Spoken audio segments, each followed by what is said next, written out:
ଥରେ 10 ଜଣ ବନ୍ଧୁ ବୁଲିବା ପାଇଁ ଜଙ୍ଗଲ ମଧ୍ୟକୁ ଗଲେ। ସେମାନେ ଏକାଠି ବସିଥିବା ସମୟରେ ଈଶ୍ୱର ସେମାନଙ୍କ ସମ୍ମୁଖରେ ଉଭା ହେଲେ ଓ ପଚାରିଲେ, ତୁମମାନଙ୍କର ଯାହା ଇଚ୍ଛା ଜଣ ଜଣ କରି ମୋତେ ମାଗ।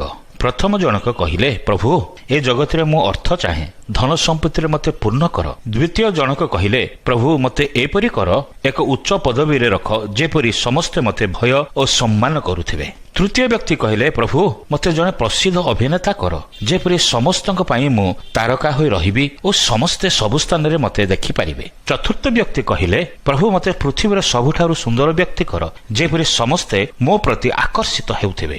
ଏପରି 9 ଜଣ ଯାହା ସେମାନେ ଚାହୁଁଥିଲେ ପ୍ରଭୁଙ୍କୁ ମାଗିଲେ। କିନ୍ତୁ 10ମ ବ୍ୟକ୍ତି ଅତି ନମ୍ରତାର ସହ ପ୍ରଭୁଙ୍କୁ କହିଲେ, ପ୍ରଭୁ, ମୋତେ ତୁମରି ଶାନ୍ତି ଦିଅ, ମୁଁ ଯେପରି ଅଳ୍ପ କି ବହୁତ ସବୁ ବିଷୟରେ ସନ୍ତୁଷ୍ଟ ରହିବି।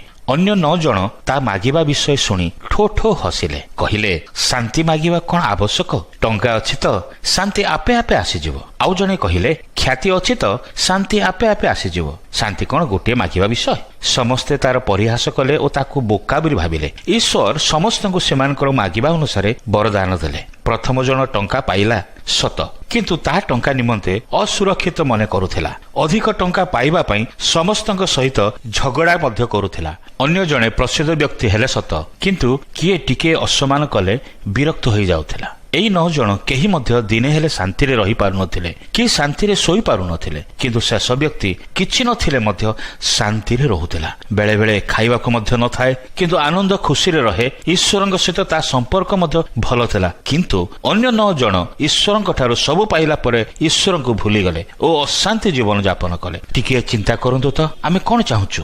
ଜଗତର ଧନ ନା ଶାନ୍ତିର ଜୀବନ?